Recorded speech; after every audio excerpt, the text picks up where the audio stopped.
नमस्कृत्य नरं चैव नरोत्तमं देवीं सरस्वतीं व्यासं ततो जयमुदीरयेत्। प्रपन्नपारिजाताय तोत्रवेत्रैकपाणिये ज्ञानमुद्राय कृष्णाय गीतामृतदुहे नमः। वसुदेवसुतं देवं कंसचारूरमर्दनं देवकी परमानंदं कृष्णं वंदे जगद्गुरुम्। आज दैनिक जीवन में गीता पर हमारी चर्चा का ये 47वां सत्र है। मैं आप सबका स्वागत करता हूं।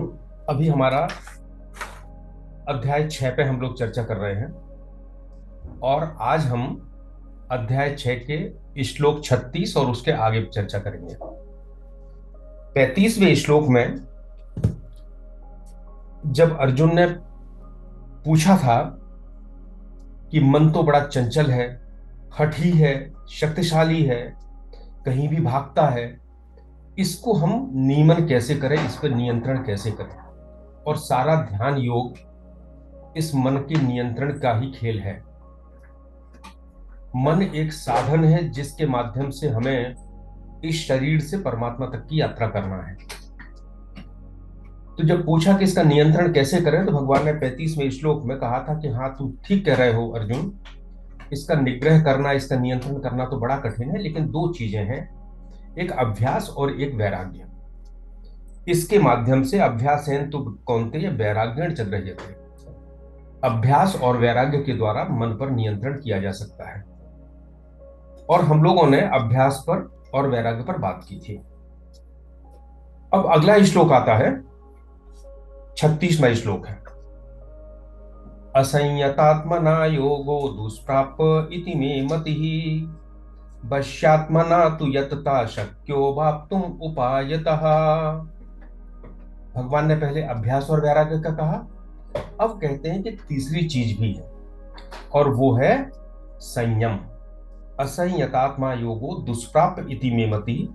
मेरा ऐसा विचार है कि जिसका अपने आप पर नियंत्रण नहीं है, असंयत है, जो असंयत आत्मना, अपने आप पर जिसका नियंत्रण नहीं है, दुष्प्राप इति मे मति ही, उसे दुष्प्राप्य है। क्या? वश्यात्मा तु यतता शक्यो वाप्तुम उपायतः। उसके लिए योग प्राप्त करना कठिन है, परंतु जिसने अपने को वश में कर लिया है, वश्यात्मना, और लगातार प्रयत्न करता है, उपाय करता है, उसके लिए मन पर नियंत्रण करना संभव है। सो पहले अभ्यास, फिर वैराग्य और फिर संयम, अपने आप को वश में करना। जो ध्यान योग है, इस पर अभ्यास पर बहुत जोर है। पतंजलि महर्षि ने कहा है कि चित्त वृत्तियों का जो निरोध है, उसके लिए अभ्यास बहुत आवश्यक है। और वैराग्य भी है, लेकिन वैराग्य का ज्ञान में बहुत महत्व है, ज्ञान योग में, लेकिन संयम का दोनों में महत्व है। सो असंयतात्मना योगो दुष्प्राप्य इति मे मति। सो इसको ऐसे समझें कि हमें अपने शरीर का मैकेनिज्म समझना है। हमारा मन कैसे कार्य करता है, इंद्रियां कैसे कार्य करती हैं। जब हम इसको समझ लेंगे तब हम इस दिशा में आगे बढ़ेंगे कि हम इन पर नियंत्रण करें। हमें इनका बेसिक चीज पता होना चाहिए। अभी क्या है कि हम एक कार तो चला रहे हैं, लेकिन उसमें कुछ भी खराबी आ जाती है, हमें इंजन के बारे में कुछ भी पता नहीं है। तो गियर फंसता है तो हम जबरदस्ती आगे पीछे धक्का देते हैं, उसको चलाते हैं। जो इफिशियंसी उस कार से मिलना चाहिए, वो हमें इफिशियंसी नहीं मिल रही है। हो सकता है उसमें कुछ इस प्रकार की तकनीकी खराबी हो गई, कहीं भी जाके टकरा जाए, हमारे हिसाब से ना चले। इसी तरह से हमारा शरीर चल रहा है और हमें ये नहीं पता कि इसके इंजन में क्या क्या चीजें हैं। और जो ध्यान योग है, यह मन, इंद्रिय, आपके आंतरिक चित्त, इस पे काम करता है और हमें एक मैकेनिज्म बताता है, और इसी को कहते हैं आध्यात्म विद्या। आध्यात्म विद्या मतलब हमारे अंदर जो चल रहा है। देखिए, हमारे अंदर एक तो जो स्थूल शरीर है, उसके बहुत सारे फंक्शन चल रहे हैं, जिसको मालूम करना चिकित्सा विज्ञान का काम है, डॉक्टर का काम है। लीवर कैसे काम कर रहा है, हार्ट कैसे काम कर रहा है, ब्लड कैसे सर्कुलेट हो रहा है। लेकिन इनके अलावा भी हमारे पास जो मन है, बुद्धि है, इंद्रियों के केंद्र है, आत्मा है, इस सब का मैकेनिज्म मालूम करना आध्यात्म विद्या का काम है। तो भगवान ने दो चीजें कही मन में वश में करने के लिए। पहले कहा था अभी मन को वश में करें, और पहले कहा था चंचलता। अब इसमें ना होने का कारण क्या है? कारण यह है कि हमारी सारा मन हमारा संसार के विषय भोग में लगा हुआ है। और मन की विशेषता यह है कि मन कभी खाली नहीं बैठता, उसको कोई ना कोई केंद्र चाहिए जिस पे वो विचार करेगा, जाएगा। सो या तो उसको हम संसार में लगाएं, या हमें संसार के प्रति वैराग्य पैदा करें, उसके तरीकों पे बात करेंगे और हम उसको परमात्मा की तरफ ले जाएं। तो जब मन चंचल है, संसार में लगा है, तो वो क्या है? उसको कहते हैं डिसइंटीग्रेटेड पर्सनालिटी। उसकी पर्सनालिटी डिसइंटीग्रेटेड है, सोचता कुछ है, करता कुछ है। सोचता है हम 1 घंटे बैठ के अपना काम करेंगे, पढ़ेंगे, कहीं कुछ करेंगे, लेकिन मन बीच में से 5 मिनट में उसको उठा देता है। सोचता है मैं कुछ एकाग्र होऊंगा, लेकिन मन उसको एकाग्र नहीं होने देता। यानी ये सारी चीजें, हमें कुछ भी काम करने के लिए ना हमारे अंदर उत्साह है, ना ऊर्जा है, ना सावधानी है। ये सारी चीजें मन के वश में ना होने के कारण है। और ये सारी चीजें केवल आध्यात्म के क्षेत्र में आगे बढ़ने के लिए आवश्यक नहीं है। आप कोई कंपटीशन दे रहे हैं, आप कोई व्यापार कर रहे हैं, आप अपने कार्यालय में काम कर रहे हैं, आप अपनी खेती कर रहे हैं, इन चीजों में भी आपको उत्साह, ऊर्जा, सजगता, सावधानी, ये सब तो रखना पड़ेगी हर जगह, जानकारी। तो मन जब वश में नहीं होता, असंयतात्मना होता है, तो ये सारी चीजें नहीं होती। जो डिसइंटीग्रेटेड पर्सनालिटी होती है, उसके कारण योग होना मुश्किल है, योग दुष्प्राप है, ऐसा भगवान कहते हैं। फिर भगवान कहते हैं वश्यात्मना तु यतता शक्यो वाप्तुम उपायतः। परंतु जिसने अपने को वश में कर लिया है, उसके लिए उपाय करते हुए, प्रयत्न करते हुए इसे प्राप्त करना संभव है। सो वश्यात्मना का मतलब है, हम अगर अभी तक जो बात करते थे कि गीता में सारा जो लक्ष्य है वो मन का समत्व प्राप्त करना है। हम सुख में, दुख में, परेशानी में, अगर हमारा मन संसार के विभिन्न चीजों में समत्व में रह सके, समत्व में रहना मतलब हम ये समझ सकें कि हम अलग हैं और संसार का ये जो द्वंद्व चल रहा है ये अलग है, उसमें विचलन पैदा ना हो, इसका मतलब हमारा मन हमारे अधीन है, नियंत्रण में है। और ये कैसे? जब उसमें ये शक्ति आ जाए मन में कि वो राग द्वेष से पृथक होकर एब्सोल्यूट रूप से जो संसार में चल रहा है उसको देख सके। अभी हम बहुत ज्यादा पक्षपाती हैं, हमारा मन किसी को अच्छा कहता है, किसी को बुरा कहता है, और इस कारण से ही सारे द्वंद्व पैदा होते हैं। और द्वंद्व पैदा होते हैं, मन में विक्षेप पैदा होता है, और ना हम एकाग्र कर सकते हैं, ना हमारे में उत्साह रहता है, ना ऊर्जा रहती है। तो भगवान कहते हैं वश्यात्मा मतलब समत्व में, अपने अधीन। तरीका क्या होगा? भगवान ने तो इतना कह के रह दिए, छोड़ दिया इस श्लोक में। लेकिन जो टीकाकार हैं, जो बड़े बड़े महापुरुष हुए हैं, उन्होंने इसकी पूरी गीता के आधार पर व्याख्या की। उन्होंने कहा कि जो मन जब शुद्ध होता है, उसमें अपने आप विचलन समाप्त हो जाता है और वो समत्व में स्थित होता है और हमारे नियंत्रण में होता है। यानी हम जैसा चाहते हैं उससे वैसा काम ले सकते हैं। तो उन्होंने इसके तरीके बताए। एक तो ध्यान में ये तरीका था कि आप ध्यान करें, और ध्यान करने के पहले हम लोग कहते हैं अक्सर नए लोगों को कि आप 10 मिनट खाली बैठें, आंख बंद करें और देखें कि आपके मन में क्या विचार चल रहे हैं। उन विचारों से घबराना नहीं है, उन विचारों को साक्षी भाव से देखना है। और जब हम ये देखने की क्रिया करते हैं, तो ऐसे तो हमें पता नहीं कि हमारे अचेतन मन में कौन कौन से विकार हैं, लेकिन जैसे ही इस प्रकार से चुप बैठते हैं तो अलग अलग तरह के विकार आना शुरू होते हैं। ऐसी बातें हमारे मन में आती हैं जिसके बारे में हम सोच भी नहीं सकते। हमें लगता है हम ऐसा भी सोच सकते हैं, इतने गंदे विचार आ सकते हैं। लेकिन महापुरुष कहते हैं कि इन विचारों की उपेक्षा करना है और ये देखना है कि मैं जो इसको देख रहा हूं और जो विचार मन में आ रहे हैं, इन दोनों के बीच में अंतर है। ये विचार मेरे हिस्सा नहीं है, ये तो मन के कारण पैदा हो रहे हैं, और इसलिए हो रहे हैं क्योंकि हमारा मन अभी शुद्ध नहीं हुआ है।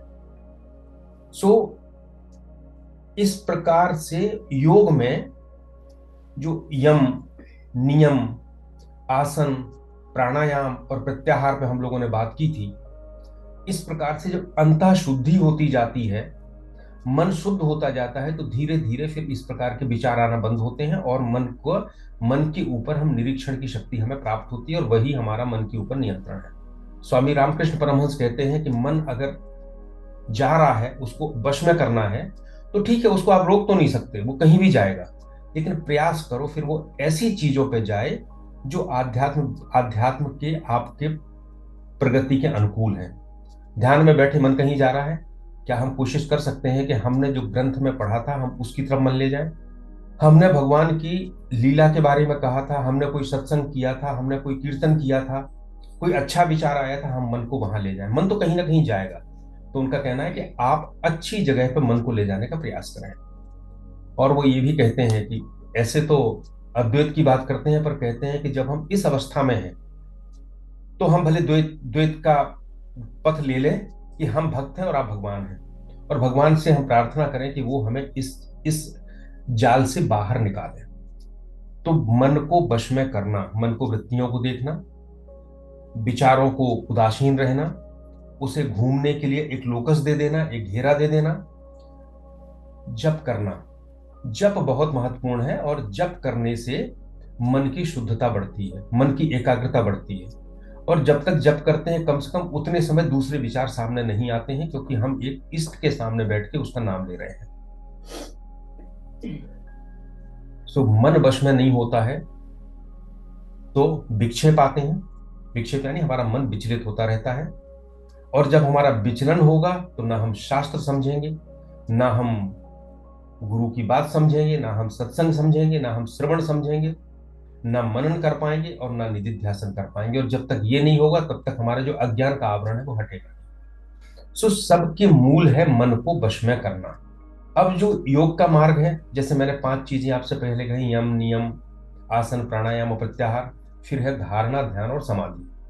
इसके बारे में हम लोग पिछली बार बात कर चुके हैं, पर एक बहुत अच्छा उदाहरण स्वामी आत्मानंद जी महाराज ने दिया है, सो उनका हम जरूर उल्लेख करना चाहेंगे।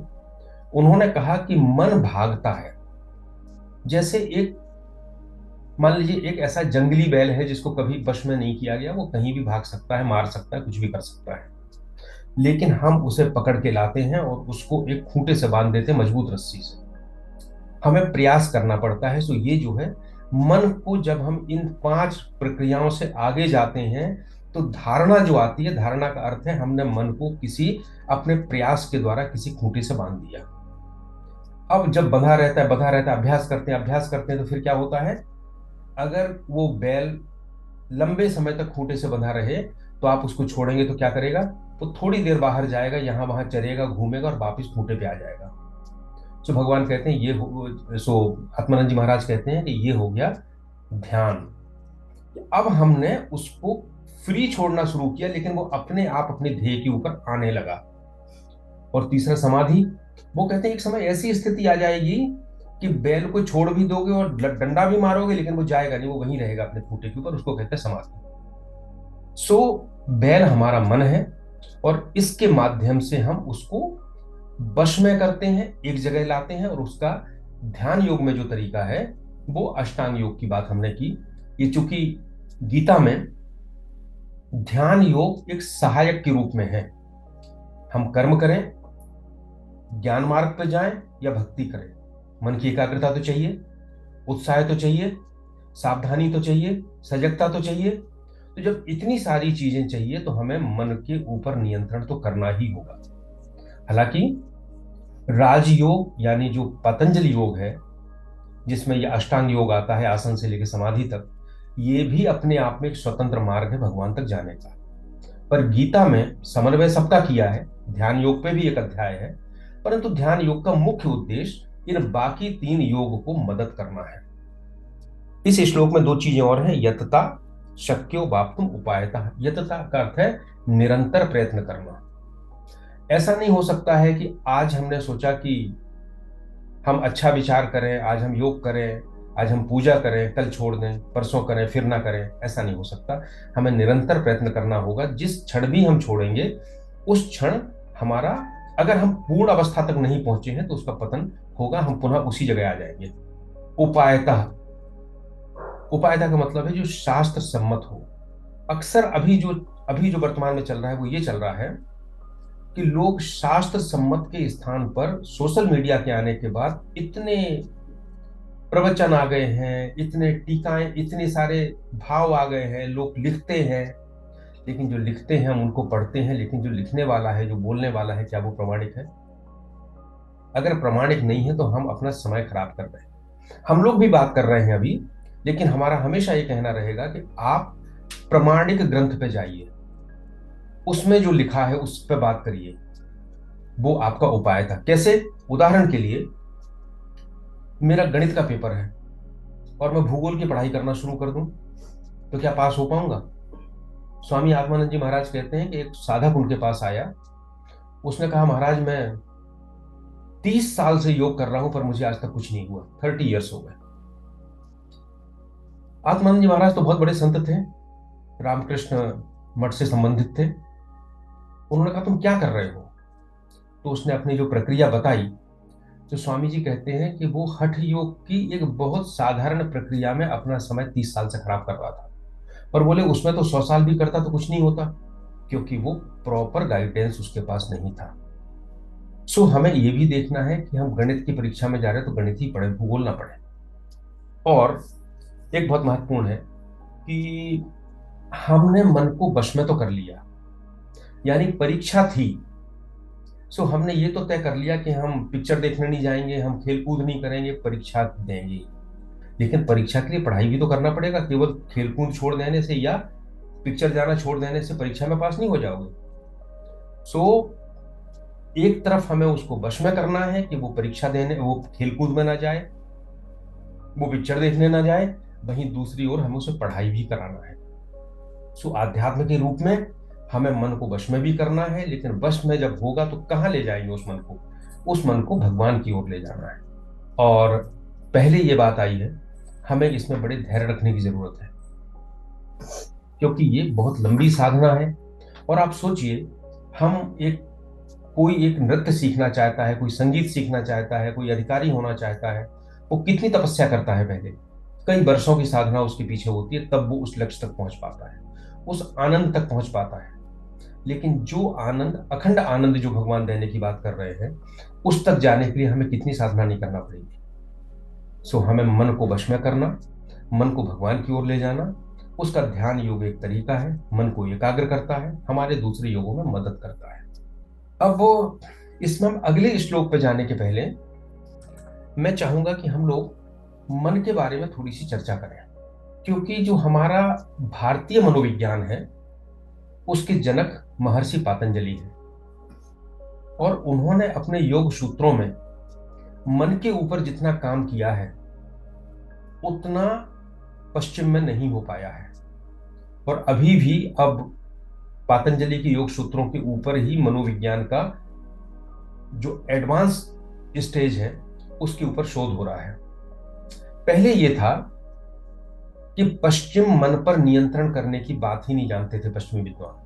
सबसे पहले उनको तब पता चला जब स्वामी विवेकानंद ने पातंजलि योग सूत्र के ऊपर अपने बहुत से स्पीचेज वेस्ट में जाके दिए, पश्चिम में जाके दिए। फिर उन्होंने पातंजलि योग सूत्र पर एक टीका लिखी राजयोग के नाम से। उस राजयोग के बाद ये पता चला पश्चिमी विद्वानों को कि साइकोलॉजी या मन के इतने गहरे तक भारतीयों ने विचार किया है और मन पर नियंत्रण की बात की है। अब मन पर नियंत्रण वो क्यों नहीं मानते थे? क्योंकि उनके पास मन से ऊपर का कोई कॉन्सेप्ट ही नहीं है, आत्मा को कोई कॉन्सेप्ट नहीं है। जब हम नियंत्रण किसी का तब करेंगे जब उसके ऊपर कोई होगा, और नहीं होगा तो नियंत्रण कैसे करेंगे? तो वो मान के चलते हैं कि मन के ऊपर कुछ है ही नहीं, इस शरीर के साथ ही सब कुछ खत्म हो जाता है। इसलिए जितने इब्राहिमिक धर्म हैं, सेमिटिक धर्म हैं, जो आत्मा पे, पुनर्जन्म पे विश्वास नहीं करते हैं, वो कहते हैं कि जो मर गया उसकी डेड बॉडी को वो संरक्षित रखना चाहते हैं। पहले ममियां बनाएंगे, ममी, और ममी में शरीर पे कुछ रासायनिक लेप करके रख दिया ताकि शरीर ठीक रहे, क्योंकि उनका उससे ऊपर उनके पास विचार ही नहीं है। और कहा कि जब कयामत का दिन आएगा तो मुर्दे उठ खड़े होंगे, तब उनका न्याय होगा। सो उन्होंने शरीर को सुरक्षित रखा कयामत के दिन तक के लिए, ये सोचकर वहां मन के ऊपर कुछ है ही नहीं। लेकिन हमारे पास, हमारे लोगों ने जब मनोविज्ञान की गहराइयों में गए तो पता चला कि मन तो जड़ है, और वैसे ही जड़ है जैसा स्थूल शरीर है। ये दोनों प्रकृति के हिस्से हैं। अंतर क्या है? ये शरीर स्थूल है और मन सूक्ष्म है। और स्थूल और सूक्ष्म में भी ऐसा मत समझिएगा कि कोई बड़ा मिट्टी का ढेला है, कोई छोटा सा कण है, नहीं। स्थूल और सूक्ष्म का अर्थ यह है कि जो शरीर है वो शरीर के द्वारा आत्मा की प्रकटन नहीं कर सकता, आत्मा की अभिव्यक्ति नहीं कर सकता। जो शरीर ऐसा पत्थर है जिसमें सूर्य का प्रकाश दिखाई नहीं देगा, जिसके आर पार। और मन एक स्फटिक पत्थर है जिसके पार से आत्मा का प्रकाश दिखाई देता। शरीर दोनों जड़ हैं, ये भारतीय मनोविज्ञान मानता है, पातंजलि मानते हैं, हमारा सारा दर्शन मानता है। अब जो ये जड़ मन है, जिस प्रकाश को अपने में से निकाल के और ये सारी जीवन की क्रियाएं करा रहा है, वो प्रकाश कहां से आ रहा है? वो प्रकाश जिस चेतन से आ रहा है वो आत्मा है, और वो आत्मा मन के ऊपर है। सो भारत ने ये माना कि मन एक साधन है, मन एक आत्मा का यंत्र है। लेकिन मन जब ये भूल जाता है कि वो किसका यंत्र है, खुद ही स्वतंत्र हो जाता है, तब चिंता और तनाव होते हैं। और जब स्वतंत्र हो जाता है तो वो चूंकि जड़ है, इसलिए वो जड़ संसार से जुड़ता है। मन हमेशा संसार की चीजों में जुड़ेगा, हमें ये चाहिए, हमें ये चाहिए। लेकिन जब इस साधना के माध्यम से आत्मा की प्रतीति होती है, पता चलता है नहीं ये जड़ है, इसके पीछे प्रकाश कोई दूसरा है, तब जब किसी को भी ऊंचा लक्ष्य मिल जाएगा तो नीचे के लक्ष्य को छोड़ देगा। तो जैसे ही ये स्थिति आती है, वैसा ही मन इंद्रियों से नाता तोड़कर आत्मा की तरफ जाता है, और यही मन का नियंत्रण है। एक रामचरितमानस में कथा है कि जब नारद जी विश्व मोहिनी से विवाह करना चाहते थे और उसका स्वयंवर हो रहा था, तो नारद जी विष्णु भगवान के पास गए और उन्होंने कहा हमको बहुत अच्छा रूप दे दो ताकि मैं इससे, ये राजकुमारी हमें वर ले, हमारा स्वयंवर में हमारा वरण कर ले। भगवान ने उनसे कहा कि जो तुम्हारे हित में होगा वो मैं करूंगा। पर उनको ये चीज समझ में नहीं आई। भगवान ने क्या किया? उनको बंदर का रूप दे दिया। अब नारद जी जब स्वयंवर में पहुंचे तो उस राजकुमारी ने देखा कि भयंकर बंदर बैठा है, तो वो क्यों जयमाला डालेगी इनके गले में। और वहीं विष्णु जो है जाके बैठ गए, तो राजकुमारी ने विष्णु के गले में जयमाला डाल दी। आगे कथा चलती है, नारद जी बहुत नाराज हुए। शिव के दो गण बैठे हुए थे वहां, जय और विजय। उन्होंने कहा जरा अपना चेहरा तो देख लो, तुम दिखते कैसे हो। जब उन्होंने अपना चेहरा देखा तो बहुत गुस्सा आई और सीधे भागे भागे विष्णु लोग गए और विष्णु से बोले कि परम स्वतंत्र न सिर पर कोई, आबही मन ही करहु तुम सोई। तुम तो परम स्वतंत्र, तुम्हारे मन के ऊपर, तुम्हारे ऊपर कोई है थोड़ी, जो तुम्हारे मन में आता है वो करते हो। पर अब तुमने सही आदमी से झगड़ा मोल लिया है, मैं तुमको ठीक करूंगा। कथा आगे बढ़ती है। बाद में उनको ज्ञान होता है कि भगवान ने हमको जिस वैराग्य के मार्ग पर मैं चल रहा था उससे बचाने के लिए लीला रची है। उन्होंने पहले भगवान को श्राप दे दिया कि जैसा मुझे, मैं दुखी हुआ हूं, तुम भी अपने पत्नी के वियोग में वैसे ही दुखी होगे। और फिर वो राम का अवतार हुआ और सीता का हरण हुआ, और सीता के हरण के वियोग में राम दुखी हुए। लेकिन भगवान ने कहा नहीं नहीं, अब हम आपका श्राप भी स्वीकार करते हैं। सो कहने का अर्थ है परम स्वतंत्र न सिर पर कोई। सो जब कोई परम स्वतंत्र होता है तो फिर वो अपने मन की करता है, और जब मन के ऊपर हम आत्मा की स्थिति नहीं मानते हैं, ईश्वर की स्थिति नहीं मानते हैं, तो मन फिर अपनी मनमानी करता है और फिर वो असंयतात्मा हो जाता है। फिर सारी चीजें शुरू होती हैं। अब हमने पश्चिमी मनोविज्ञान की बात की थी, तो पश्चिम में और भारत के मन की जो गहराई है उसमें थोड़ा सा हम कंपेयर करेंगे दोनों को। फ्रायड ने जब पश्चिम का मनोविज्ञान लाए, उन्होंने साइको एनालिसिस किया, मनोविश्लेषण किया। और मनोविश्लेषण का उद्देश्य था कि मन में जितनी गांठें पड़ी हैं, ग्रंथियां पड़ी हैं, इनको हम खोलें। उन्होंने एक सिद्धांत दिया कि मनुष्य जीवन की सारी क्रियाओं का मूल, उसको वो कहते हैं लिबिडो, LIBIDO, लिबिडो। लिबिडो की हिंदी है यौन आवेग। सो केवल यौन आवेग का मतलब सेक्स नहीं है। यौन आवेग में वो सारी चीजें शामिल हैं जो हमें सुख देती हैं। सो फ्रायड कहते हैं कि एक हमारे अंदर एक प्लेजर प्रिंसिपल है, सुख की एक वृत्ति है, और वो उस सुख को लेने के लिए ही सारी क्रियाएं हमसे करा रही है। तो सारी क्रियाओं का आधार क्या हो गया? मनुष्य, फ्राइड के अनुसार मनुष्य की जो कामना है, सुख की इच्छा है, वो उसका आधार हो गया। और फ्राइड कहते हैं कि ये जो हमारा अचेतन मन है, अनकॉन्शियस माइंड है, उसमें वो लिबिडो रहती है। और उन्होंने कहा कि जो मन है, इसके तीन पक्ष हैं। तीन भागों में उन्होंने मन को बांटा। एक भाग था मन का गत्यात्मक, जो काइनेटिक मन है, जो इशारा कर रहा है, तो उसके तीन भाग उन्होंने बांटे। एक को कहा इड, आई डी, एक को कहा इगो, और तीसरे को कहा सुपर इगो। सो उन्होंने कहा कि सारी समस्या इस बात की है कि मन के जो तीन भाग हैं, इड, इगो और सुपर इगो, ये आपस में कॉन्फ्लिक्ट करते हैं। कैसे करते हैं देखिए। उन्होंने कहा जो इड होता है, ये अचेतन से अचेतन मन का हिस्सा है। मैंने किसी के पास, आत्मानंद जी महाराज इसका एक बहुत अच्छा उदाहरण देते हैं। वो कहते हैं एक बच्चा स्कूल में बैठा था, उसके बगल में दूसरे बच्चे के पास बहुत अच्छा पेन था। सो उस बच्चे के मन में आया कि पेन तो बहुत अच्छा है, इसको मुझे मिलना चाहिए, मैं चुरा लूं इसको किसी तरह से। तो ये इट मतलब उसके अचेतन में जो इच्छा थी वो सामने आई कि हम इस पेन को चुरा लें। सो इड ने अपनी इच्छा ईगो को भेजी। उनका कहना मन का दूसरा हिस्सा है। ईगो ने विचार किया, अरे चुराएंगे, किसी ने देख लिया तो हो सकता है उस डर के मारे वो चोरी ना करे। मतलब ईगो ने उस इच्छा को इड को वापस कर दिया, यानी अचेतन मन को वापस कर दिया। सो फ्राइड कहते हैं कि वो अचेतन में इच्छा दब गई और उसका दमन हो गया, और उसने बहुत सारे साइको न्यूरोसिस को जन्म दिया, मनोविकारों को जन्म दिया। फिर वो कहते हैं मान लो ईगो ने कहा हाँ करो, तो वो उसके बाद अपने सेंसर से निकालने के बाद वो भेज देगा सुपर ईगो के पास। सुपर ईगो, उसको पता है कि संसार के नियम क्या है, कानून क्या है, हमें चोरी नहीं करना चाहिए। इन सब चीजों को देख के वो मना कर देगा सुपर ईगो, नहीं। सो वो वापस इड में जाए, ईगो में जाएगी, ईगो से इड में जाएगी, अचेतन मन में जाएगी। कुल मिला के अचेतन से जो इच्छा पैदा होती है, वो अगर पूरी नहीं हो पाती है तो फ्रायड कहते हैं वो मनोग्रंथि बन जाती है, क्योंकि उन्होंने इन तीनों के ऊपर किसी और चीज की कल्पना ही नहीं की। और इसलिए वो कहते हैं कि जो वासनाओं का संवेग है, इसको दमन मत करो, इसको पूर्ण करो। इसीलिए पश्चिम में फ्रायड के मनोविज्ञान के आने के बाद जो स्वच्छंद जीवन जीने की बात आई, वो सामने आई, क्योंकि हमें किसी चीज का दमन नहीं करना है। लेकिन हमारे मनोविज्ञान में दमन नहीं है, नियंत्रण है।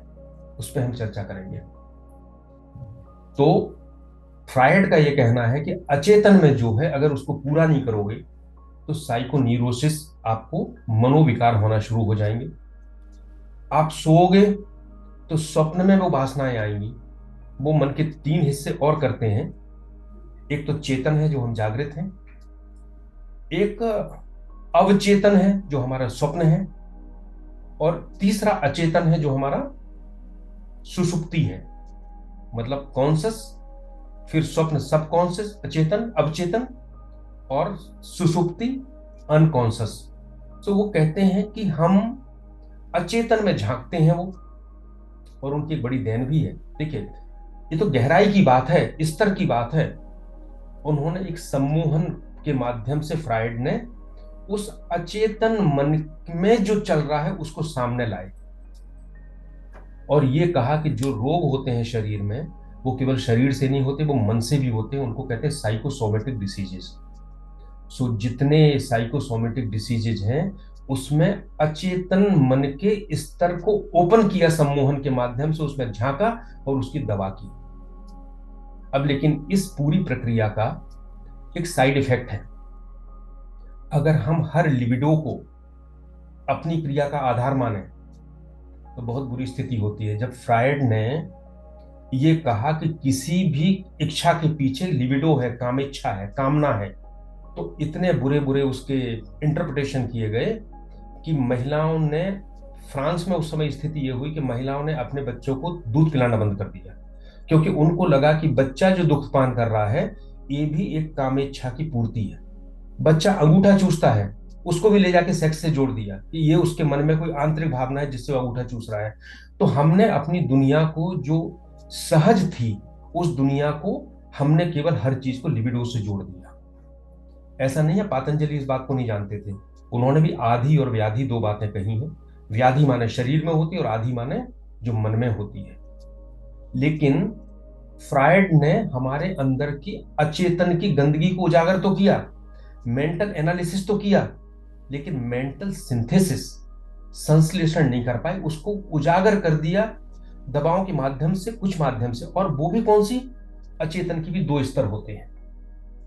एक जो हमारी जन्म जन्म की वासनाएं हैं, कर्म के संस्कार हैं, वो मन के निचले स्तर पर हैं, और वर्तमान संस्कार है वो मन के ऊपर के स्तर पर है। सो ये पूरा मनोविज्ञान मन के ऊपर के संस्कारों की बात करता है, अंदर नहीं जा पाता। और हम कहें कि क्या जीवन के उच्चतर मूल्य क्या लिबिडो से आते हैं? क्या बुद्ध की करुणा, ईशा का प्रेम, कृष्ण की पूर्णता ये लिबिडो के कारण आई? इसका कोई जवाब नहीं है।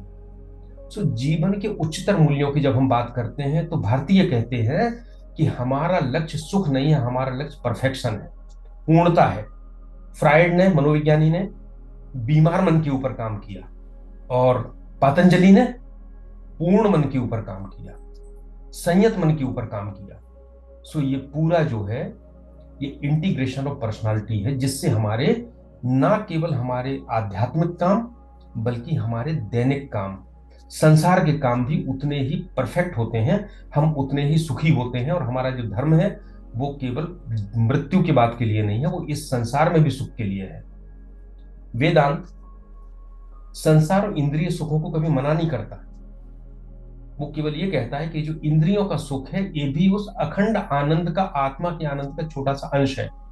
तो तुम इसमें क्यों उलझे हो, तुम उसके लिए क्यों नहीं जाते हो जो अखंड आनंद? बस इतना सा है। और पश्चिम में और इसमें एक बड़ा अच्छा वो है, जब राधा कृष्णन जी हमारे जो राष्ट्रपति हुए, वो पहले राजदूत हुआ करते थे, और उनको उस समय रसिया रसिया सोवियत संघ हुआ होता था, तो सोवियत संघ में वो राजदूत बन के गए। उनके समय में वहां का नेता था स्टालिन। स्टालिन ने उनसे कहा, जब वो मिले, उन्होंने अपना परिचय दिया, बोले आपके देश से मेरे बहुत अच्छे संबंध हैं और हम आपको सिखाएंगे कि कैसे समुद्र में मछली जैसे तैरते हैं और कैसे हवा में पक्षियों जैसे उड़ते हैं। राधा कृष्ण बोले बिल्कुल श्रीमान, ठीक है, और हम आपको सिखाएंगे, हमारा देश आपको सिखाएगा कि जमीन पर कैसे इंसानों की तरह चलते हैं। ये दोनों में अंतर है। तो हमारा जो है उसमें चेतन, अवचेतन और अचेतन के बाद एक अवस्था और है, उसको कहते हैं तुरीय अवस्था।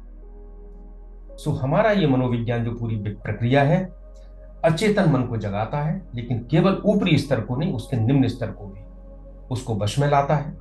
और इस पूरी प्रक्रिया का नाम है ध्यान योग। इसमें हम जितना कर सकें उतना हमारा भक्ति में, कर्म में और ज्ञान में हमको मदद मिलेगी। तो भगवान ने मन को वश में करने की बात की है। हमें यह ध्यान रखना है कि मन हमारा इंडिपेंडेंट नहीं है, मन हमारा जड़ है, और हमें उस पर आत्मा से नियंत्रण करना है। अगर केवल दमन करने से मनोविकार होते हैं और हम दमन ना करें, स्वच्छंद हो जाएं, तो क्या संसार चल पाएगा? नहीं चल पाएगा। अगर हर व्यक्ति अपनी इच्छा पूरा करना शुरू कर दे तो संसार नहीं चल पाएगा। तो हमें क्या करना है? उन इच्छाओं को वश में करना है, दमन नहीं करना है। बस यही दोनों में बहुत बड़ा अंतर है। इसी चीज को लेके पूरी गीता में ये वाली इस अध्याय में बात की गई है। अब जब भगवान ने कह दिया कि तुमको मन में वश में करना है, वैराग्य है, अभ्यास है, तीन चीजें इसमें दो श्लोकों में कही। तो पहले उसने अर्जुन ने ये कहा था कि ये तो बड़ा चंचल है, बड़ा हठी है, इसको वश में कैसे लाएं? तो इसका उत्तर दे दिया भगवान ने, कैसे लाएं। अब कैसे लाएं, यहां तक तो बिल्कुल ठीक था। अब अर्जुन के मन में एक प्रश्न और उठ खड़ा हुआ। सो वो फिर तीन श्लोकों में अपना प्रश्न करता है, और बाद के श्लोकों में भगवान उसका उत्तर देते हैं, और बड़ा महत्वपूर्ण प्रश्न है। अर्जुन कहते हैं, 37वां श्लोक देखिए। अर्जुन उवाच अयति हि श्रद्धयोपेतो योगाचलित मानसः अप्राप्य योग संसिद्धिम काम गतिम कृष्ण गच्छति। अर्जुन पूछते हैं, जिसका अपने पर नियंत्रण नहीं है, जो श्रद्धा से संपन्न है किंतु योग से भटक गया है, वह योग द्वारा प्राप्त पूर्ण सिद्धि को ना पाते हुए हे कृष्ण किस अवस्था में पहुंचता है? अयति ही, यति का मतलब होता है, आपने सुना यति, यति माना होता है योगियों को यति कहते हैं जिनका अपने ऊपर नियंत्रण है। अयति ही, जिसका नियंत्रण नहीं है। श्रद्धेयोपेतो, श्रद्धा तो है, योगाचलित मानसा, योग से भटक गया है। अप्राप्य योग संसिद्धिम, योग की संसिद्धि प्राप्त नहीं करता है, तो किस गति को जाता है? हम सबकी समस्या यह है कि हम श्रद्धा तो खूब करते हैं पर करते कुछ नहीं है। और श्रद्धा पे ध्यान रखिएगा, श्रद्धा का मतलब अंधविश्वास नहीं है। शंकराचार्य जी ने जो श्रद्धा की का भाष्य किया है, श्रद्धा के बारे में बताया है, वो हिंदी में ये है कि श्रद्धा बुद्धि की वो शक्ति है जो शास्त्र और गुरु के वचनों के को तात्पर्य समझती है और उसमें से तत्व को पहचानती है। तो श्रद्धा क्या है? किसी ने कोई बात कही गुरु ने, और हमारे मन में तुरंत शंका आ गई, अरे ये क्या बात करते हैं। हमने उस पर विचार करने की भी जरूरत नहीं है, विचार के ही स्वीकार कर लिया, वो अंधविश्वास हो गया। पूरे संसार में चल रहा है, क्या क्या नहीं चल रहा है अंधविश्वास धर्म के नाम पे। लेकिन श्रद्धा जो है, जो शंकराचार्य जी ने कही बुद्धि की क्षमता, जो पहले कम से कम उसको समझें तो फिर स्वीकारें, ये बुद्धि की क्षमता जो उस तत्व को स्वीकार करती है, समझती है, वो श्रद्धा है। तो हमारी समस्या क्या है? हमें साधन जितने हैं आध्यात्म के, जप है, तप है, त्याग है, ध्यान है, सत्संग है, सब पर हमारी पूर्ण श्रद्धा है, लेकिन हम करते कुछ नहीं है। तो वो अर्जुन कहता है ऐसा व्यक्ति जो भटक गया है, और भटकने का कारण वही होता है संसार में जुड़ा और वो योग सिद्धि प्राप्त नहीं कर पाया। योग की संसिद्धि मतलब हमने जो बात की थी, अंदर की पवित्रता, समत्व, और समत्व प्राप्त करना ही परमात्मा को प्राप्त करना है। क्योंकि समत्व यानी निर्दोष, न राग न द्वेष, और वहां योग ब्रह्म की जो परिभाषा है, निर्दोषम ही समम ब्रह्म। उस अवस्था को जिसने प्राप्त कर लिया है, जीवन में तो प्रयास करता रहा, लेकिन अंत काल आया तो साधना से हट गया। बहुत से कारण हो सकते हैं, संसार का राग हो सकता है, दूसरे की कल्याण की इच्छा हो सकती है, कुछ भी हो गया, उसका मृत्यु के बाद क्या होगा? काम गतिम कृष्ण गच्छति। फिर से यहां कृष्ण कहा है, और जैसा हम लोगों ने पहले भी चर्चा की है कि गीता में हर शब्द का अर्थ है।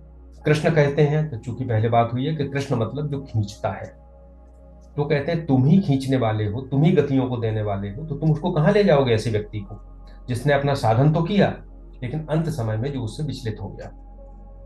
फिर एक बड़ा अच्छा उदाहरण देते हैं, 38वां श्लोक, कच्चिन्नो भय विभ्रष्टश्चिन्नाभ्रम इव नश्यति, अप्रतिष्ठो महाबाहो विमूढ़ो ब्रह्मणः पथि।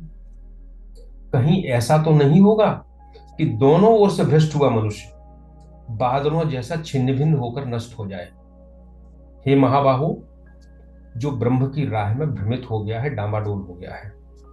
कच्चिन्नो उभय विभ्रष्ट, ऐसा तो नहीं कि दोनों तरफ से भ्रष्ट हुआ है। छिन्ना भ्रम विनश्यति, बादलों जैसा नष्ट हो जाए, जैसे बादल छिन्न भिन्न हो जाते हैं। जो अप्रतिष्ठो है, महाबाहु भगवान को कहा है, विमूढ़ो ब्रह्मणापति, जो ब्रह्म के पथ में भटक गया है। ब्रह्म के पथ पे चल तो रहा था लेकिन भटक गया। अब देखिए क्या है, हमने साधना शुरू की, तो अभी ध्यान योग की बात हम करें तो देखो, ध्यान योग में 3 चीजें होती हैं।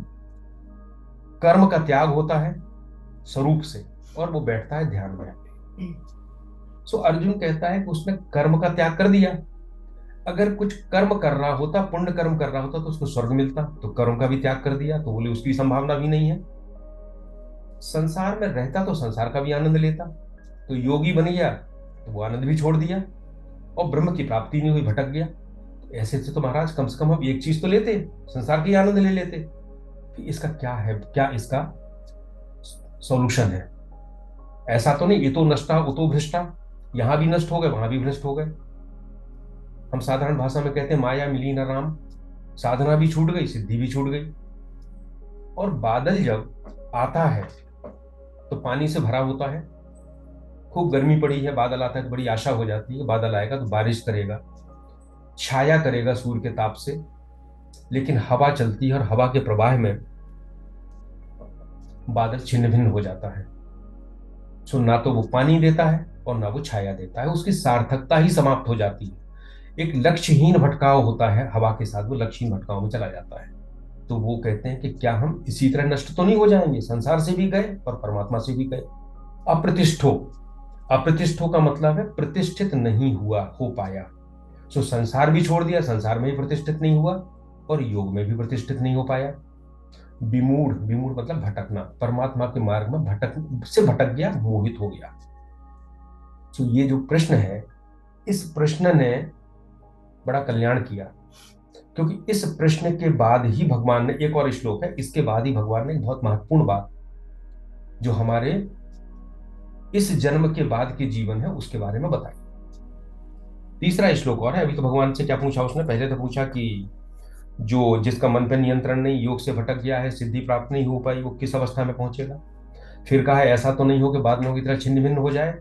फिर वो कहते हैं एतन में संशयम कृष्ण छेत्तुम अर्हस्य शेषतः त्वदन्यः संशयस्यास्य चित्ता न है उपपद्यते। हे कृष्ण, यह मेरा संशय पूर्ण रूप से दूर करने के लिए आप ही योग है। एतन में संशयम कृष्ण छेत्तुम अर्हस्य छेत्तुम अर्हस्य अशेषता त्वदन्यः संशयस्य अस्यास्य छेत्ता न है उपपद्यते। आपके अतिरिक्त इस संदेह को मिटाने वाला दूसरा कोई नहीं है। पहले तो देखो कितनी श्रद्धा है कृष्ण के ऊपर, वो कहते तो आपके अलावा दूसरा कोई नहीं है। तो श्रद्धा, अगर हमारे गुरु हैं, शास्त्र हैं, तो उसमें हमें श्रद्धा रखना होगी। दूसरा, वो कहते हैं कि आपके अलावा कोई बता नहीं सकता। ऐसा क्यों? देखिए, शास्त्र की कोई गुत्थी है तो जिसने शास्त्र पढ़ा है वो बता देगा कि शास्त्र की गुत्थी क्या है। आपको कोई श्लोक समझ नहीं आ रहा, कोई भी आपको जो अच्छा संस्कृत का विद्वान होगा वो आपको बता देगा। लेकिन योग भ्रष्ट की गति क्या होगी, ये कौन बताएगा? ये वही बताएगा जो उन गतियों से ऊपर है। एक योगी होता है, उसको कहते हैं जो अभ्यास से योगी बनता है, उसको वेदांत में कहते हैं युंजान योगी। युंजान योगी अपने बारे में जानता है, लेकिन उसका सारे संसार पर नियंत्रण नहीं है। लेकिन एक होते हैं जो भगवान है, जिनके पास प्रेम, शक्ति और ज्ञान की चरम सीमा है, अनंत है, उनको सब पता है। तो वो कहते हैं कि हे कृष्ण, तुम भगवान हो, तुम ही बता सकते हो कि ऐसा व्यक्ति कहां जाएगा, और कोई इस चीज को नहीं बता सकता। इसको बताने वाला इन सारी गतियों के ऊपर होना चाहिए। संशय तो उसका बिल्कुल सही है कि ध्यान योग है, मन की बड़ी कठिनाई होती है, मन गिर जाता है। तो इस प्रश्न में अगले जीवन के बारे में पूछा गया है, और भगवान 40वें श्लोक से लेके 44वें श्लोक तक बहुत महत्वपूर्ण बात करते हैं। आज हमारे पास थोड़ा, अभी तो 12-13 मिनट का समय है, हम अगला श्लोक लेते हैं, भगवान क्या कहते हैं इस बात को लेके। और जो श्लोक है, ये श्लोक एक सुभाषित भी है। इसको साधारण भाषा में देखा जाए तो ये ऐसी चीज है जो हमारे दिन प्रतिदिन के काम में आने वाली है। भगवान कहते हैं, 40वां श्लोक 6वें अध्याय का, श्री भगवान उवाच पार्थ नैवेह नामुत्र विनाशस्तस्य विद्यते न हि कल्याण कृत कश्चित दुर्गतिम तात गच्छति। भगवान कहते हैं, हे पार्थ, इस लोक में और परलोक में उसका विनाश नहीं होता। किसका? वास्तव में जो कल्याण करने वाला महत्व है, व्यक्ति है, और वो दुर्गति को भी प्राप्त नहीं होता है। तो भगवान क्या कहते हैं, जो कल्याण करने वाला व्यक्ति है उसका ना तो इस लोक में विनाश होता है, ना अगले लोक में विनाश होता है। पार्थ नैवेह, ना एव यह, ना यहाँ, ना मूत्र, ना अमूत्र, दूसरे जगह विनाशस्तस्य विद्यते न ही कल्याण कृत कश्चित, जो कल्याण करता है उसकी दुर्गति नहीं होती कभी, ना ही कल्याण कृत कश्चित दुर्गतिम तात गच्छति। बहुत बड़ा आश्वासन भगवान ने दिया है। पूरी गीता देखिए, एक धर्म होता है जो भय पर आधारित होता है, मार मार के नरक में जलोगे, कोड़े पड़ेंगे, उसको सन्मार्ग में लाने का प्रयास करते हैं। लेकिन पूरा धर्म जो है अभय करता है, हमको भय से दूर करता है। अगर भय में डालना है तो धर्म कैसे होगा? वो हर जगह भगवान योगक्षेमम वहाम्यहम्, मैं तुम्हारा योगक्षेम वहन करूंगा। नहीं कल्याणकृत कश्चित् दुर्गतिम तात गच्छति, तुम ऐसा करो तुम्हारी दुर्गति नहीं होगी। मत प्रसादात् तरिष्यति, मेरे मेरे प्रसाद से तुम तर जाओगे। कितने सारे हैं। सर्वधर्मान परित्यज्य मामेकम शरणम व्रज, अहम त्वा सर्व पापेभ्यो मोक्षयिष्यामि मा शुच। तुम चिंता मत करो, मैं हूं। पूरी गीता इस संसार के जो हमारे सामने परेशानियां आती हैं, कदम कदम पे हमको आश्वासन देती है। और वो आश्वासन भी किसका? भगवान का आश्वासन है। और इस श्लोक में तो बहुत ही प्यारा श्लोक है, इसमें दो शब्द आए हैं, पार्थ और तात। पार्थ नैवेह नामुत्र दुर्गतिम तात गच्छति। सो पार्थ जो है, पार्थ मतलब प्रथा का पुत्र यानी कुंती का पुत्र, और कुंती जो है भगवान कृष्ण की बुआ थी, और अर्जुन उनका फुफेरा भाई था। तो एक छोटे भाई को भगवान आश्वासन दे रहे हैं, हे पार्थ। और दूसरा है तात। तात शब्द संस्कृत का उस समय प्रचलित बहुत महत्वपूर्ण शब्द था। और तात केवल पिता पुत्र से नहीं कहता था, पुत्र भी पिता से तात कहता था, गुरु भी शिष्य से तात कहता था, भाई भी भाई से तात कहता था। तात का मतलब था जो अत्यंत रिलेशन में है, अत्यंत प्रिय है। तो जब अर्जुन इतना घबरा गया यानी उसने शंका प्रकट की कि क्या होगा अगर हम इसको करेंगे, हम कहीं नष्ट भ्रष्ट ना हो जाए बादलों जैसे, तो भगवान उसको बड़े प्यार से आश्वासन देते हैं। पार्थ भी कहते हैं और एक ही श्लोक में तात भी कहते हैं। और पूरी गीता में तात शब्द केवल एक ही बार आया है, इसी श्लोक में, और कहीं नहीं आया। तो भगवान कहते हैं कि वह इस लोक में और उस लोक में नष्ट नहीं होगा। अब नष्ट जो है, देखिए भाष्यकार टीका जो करते हैं इन्हीं चीजों की करते हैं। नष्ट का क्या मतलब यहां पे? तो शंकराचार्य जी लिखते हैं इसकी अपने अपने भाष्य में कि हम अभी जिस स्तर में हैं जन्म में, उस स्तर से नीचे के जन्म में हम नहीं जाएंगे, उससे हीन जन्म हमारा नहीं होगा, वह नाश है। अगर हीन जन्म में जाते हैं तो नाश होता है। तो वो कहते हैं भगवान का आश्वासन ये है कि अगर तुमने ये योग किया, तुम किसी एक स्तर पे पहुंच गए, तो तुम्हारी भले मृत्यु हो जाए, वो जो स्तर है वो स्तर नीचे नहीं जाओ मिलेगा, वो हीन जन्म नहीं मिलेगा, वो इससे स्टेज का जन्म मिलेगा। तुम्हारे जो साधन थे, तुम्हारी इच्छा, तुम्हारी जो रुचि थी भजन में, ध्यान में, सत्संग में, कल्याण के कामों में, वो अगले जन्म में भी जाके यथावत रहेगी। तुमने जो तय कर लिया था कि हमको भगवान को प्राप्त करना है, परमात्मा को प्राप्त करना है, वो अगले जन्म में भी वो संस्कार आपके जाएंगे नहीं। एक ही घर में बच्चे पैदा होते हैं माँ बाप के, सबकी जेनेटिक संरचना उसी माँ बाप की देन है, उनकी शक्ल एक सी हो सकती है, उनको घर में रहने की परिस्थितियां एक सी हो सकती हैं, पर हो सकता है दोनों दो विपरीत दिशाओं में चले जाएं। और होता है, कहीं भी देख लीजिए आप। क्यों? क्योंकि जिन संस्कारों को लेके वो आए थे पूर्व जन्म में, इस जन्म में उससे आगे की यात्रा उनको करना है। एक महाभारत में जड़ भरत की कथा आती है।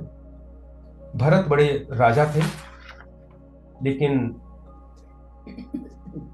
उनको जब वैराग्य हुआ तो उन्होंने भगवान का जप करना शुरू किया, भजन करना शुरू किया, तप करने लगे अरण्य में जाके, जंगल में जाके, सारी वासनाओं को त्याग दिया।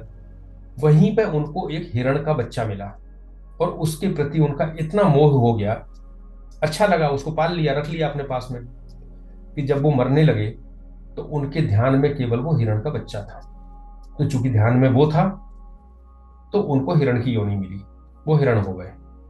लेकिन हिरण होने के बाद भी उनके जो संस्कार थे वो यथावत रहे। तो वो कहते हैं कि वो हिरण होने के बाद भी हरी पत्तियां नहीं खाते थे, उनको लगता था कि पौधों को कष्ट होगा, तो सूखी पत्तियां खाते थे। अगला जन्म हुआ तो वो एक ब्राह्मण हुए। और ये जो कथा है आगे की, वो करीब करीब वैसा ही है जैसे आपने सुना होगा कि इंद्र ने, इंद्रासन पे बैठे हुए नहुष ने अपनी पालकी को सप्त ऋषियों से ढुलवाया था। और जब सप्त ऋषि, क्योंकि अब वो कोई कहार तो थे नहीं कि पालकी ढोते, तो चूंकि पालकी उठपटांग चलने लगी तो नहुष बहुत नाराज हुआ। उस समय वो इंद्र के सिंहासन पर बैठा था, तो उसने उनको लात मारी और कहा सर्प सर्प जल्दी जल्दी चलो। तो उन्होंने कहा तुम सर्प हो जा, उसको श्राप दे दिया। इसी तरह की कथा करीब करीब जड़ भरत की है, लेकिन थोड़ा सा अंतर है। तो जब अपने जीवन में ब्राह्मण बने और इनको सारा ज्ञान था, उस समय राजा था रहुगण। तो रहुगण के पास जब कहीं जा रहा था तो उसको एक कहार की जरूरत पड़ी, तो ये मिल गए, तो इनको कहा तुम भी लग जाओ इसमें। तो जब जड़ भरत, चूंकि जड़ इसलिए बोलते थे क्योंकि उन्होंने अनासक्ति को त्यागने के लिए, उनको मालूम था कि आसक्ति के कारण मुझे जन्म लेना पड़े हैं, वो जड़ की तरह रहा करते थे। अब जब वो कहार रहुगढ़ की पालकी में वो आगे चले, तो वो पूरे पैर को ऐसा संभाल के रखते थे कोई चींटी ना दब जाए, कोई कीड़ा ना दब जाए। और कोई कीड़ा चींटी दिखती थी तो रुक जाते थे कि निकल जाए तब हम आगे बढ़े, या पैर को टेढ़ा मेढ़ा करते थे ताकि वो बच जाए। इससे पालकी में परेशानी हुई तो रघुगण बहुत नाराज हुआ। तो रघुगण ने उनसे कुछ दुर्व्यवहार किया। उसके बाद जड़ भरत ने कुछ बात की, रघुगण को इस समझ में आया कि तो बड़ा तत्वज्ञानी है। सो वो संवाद जड़ भरत और रघुगण के संवाद के नाम से प्रचलित है और उच्च आध्यात्मिक संवाद है। तो कहने का तात्पर्य ये कि अगर एक जन्म में भरत एक स्टेज में पहुंच गए थे, तो चाहे वो हिरण हुए हों, चाहे वो ब्राह्मण हुए हों, लेकिन उनका वो संस्कार नष्ट नहीं हुआ, वो ज्ञान नष्ट नहीं हुआ। ये भगवान का बहुत बड़ा आश्वासन है। अगर आप इस जन्म में कुछ कर रहे हो तो जो इब्राहिमिक धर्म है वो कहते हैं इस जन्म के साथ सब समाप्त हो जाएगा। भगवान कहते हैं नहीं, समाप्त नहीं होगा। ये जो जन्मों की श्रृंखला है, इसमें मृत्यु केवल एक छोटी सी घटना है। पहले हमने देखा था दूसरे अध्याय में, जातस्य ही ध्रुवो मृत्यु ध्रुवम जन्म मृतस्य च। जिसका जन्म हुआ है उसकी मृत्यु होती है, जिसकी मृत्यु होती है उसके जन्म होता है, तब तक जब तक वो अपने लक्ष्य तक नहीं पहुंच जाता। नहीं कल्याण कृत कश्चित दुर्गतिम तात गच्छति। ये तो पूरा सुभाषित है, जो कल्याण करने वाले की दुर्गति नहीं होती। तो कल्याण क्या है? सामान्य रूप से हमें ये शरीर जिस काम के लिए मिला है उस काम को करना, परमात्मा को प्राप्त करना कल्याण का काम है। जो काम जीवन को सार्थक बनाते हैं, जो संसार को सुंदर बनाते हैं, वो कल्याण के कार्य हैं। सारे शुभ कार्य कल्याण के कार्य हैं। और अभी 18वें अध्याय में भगवान ने कहा है कि यज्ञ दान तपः कर्म न त्याज्यम कार्यम एव तत् यज्ञो दानम तपश्चैव पावनानि मनीषिणाम। भगवान कहते हैं कि यज्ञ, तप और दान, ये तीनों चीजें छोड़ना नहीं चाहिए, ये हमें पवित्र करती हैं। सो हम कह सकते हैं कि तीनों कल्याण की चीजें हैं। यज्ञ हम लोगों ने पहले किया। यज्ञ का मतलब केवल अग्नि में हवन करना नहीं, हालांकि वो भी है, लेकिन उसके अलावा इस संसार में मदद करना, इस संसार को चलाने में, इस प्रकृति के संचालन में अपना योगदान देना, ये पृथ्वी अच्छी रहे, ये पर्यावरण अच्छा रहे, दूसरे लोग दुख से बाहर आए, ये भी यज्ञ है। दान और तप। तो भगवान कहते हैं जो ये सब करता है उसकी दुर्गति नहीं होती, उसका परमात्मा उसका रक्षक है।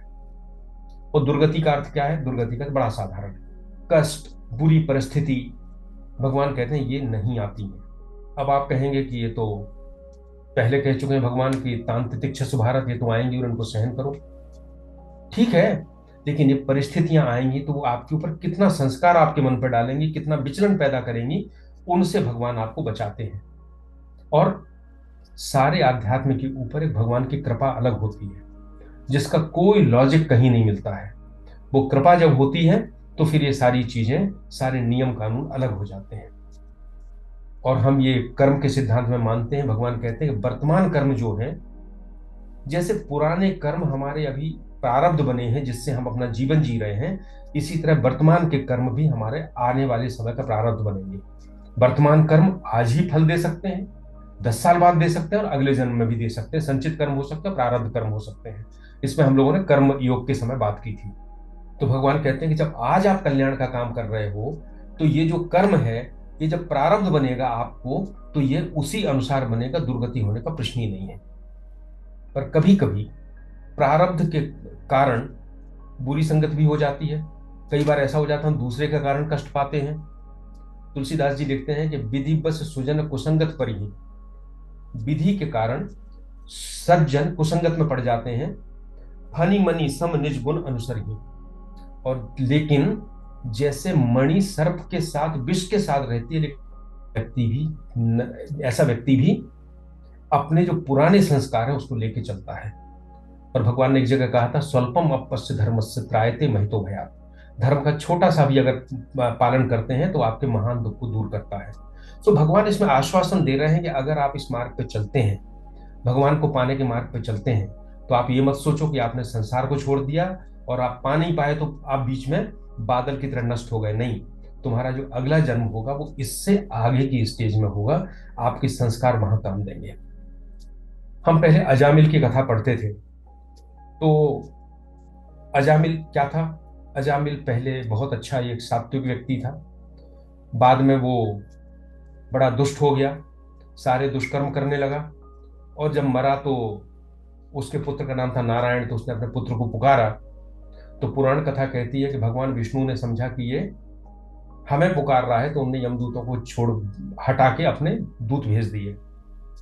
सामान्य रूप से इस घटना को देख के ऐसा लगता है कि ये तो कर्म सिद्धांत के विपरीत हो गया, कि क्या कोई अंतिम समय में नारायण बोल दे तो क्या वो तर जाएगा, उसको मोक्ष मिल जाएगा। लेकिन इस कहानी का दूसरा पहलू देखिए आप। पहले तो ये क्लियर कर दूं कि गीता ये कहती है कि अंत समय में, अभी आगे आएगा, अंत समय में भी वही शब्द आपके मुंह से निकलेंगे जो आपने जीवन भर जिस तरह के संस्कार संग्रहित किए होंगे। तो आप दुष्ट होंगे तो आप भगवान को याद कर ही नहीं सकते अंतिम समय में। वो आगे आएगा, उसके बारे में काफी डिटेल बात करेंगे। लेकिन यहां ये देखिए कि जो व्यक्ति सात्विक था अजामिल, वो किसी कारण से कुसंग में पड़ के अगर दुष्ट हो गया, तब भी भगवान कहते हैं नहीं कल्याण कृत कश्चित दुर्गतिम तात गच्छति, उसको भी ठीक होने का मौका भगवान ने दिया। सो हमारी जो साधना है, हमारी जो भगवान की तरफ जाने की दौड़ है, वो कहीं समाप्त नहीं होती है, कहीं नष्ट नहीं होती है। हम इस विश्वास के साथ आगे बढ़े कि चाहे ये जन्म हो या अगला हो, अगले जन्म में हम उसी स्तर से आगे बढ़ेंगे, और जो कल्याण करता है उसकी कभी दुर्गति नहीं होती। और ये जो शब्द है, जो कल्याण करने वाले की दुर्गति नहीं होती है, ये कितना बड़ा आश्वासन है इस संसार के अंदर। नहीं तो हम लोग सामान्य रूप से क्या कहते हैं, अरे कुछ नहीं, आजकल तो किसी का कुछ भी करो और कोई नहीं पूछता, उसके बाद धक्का ही देता है। हम बहुत निगेटिव हो गए हैं।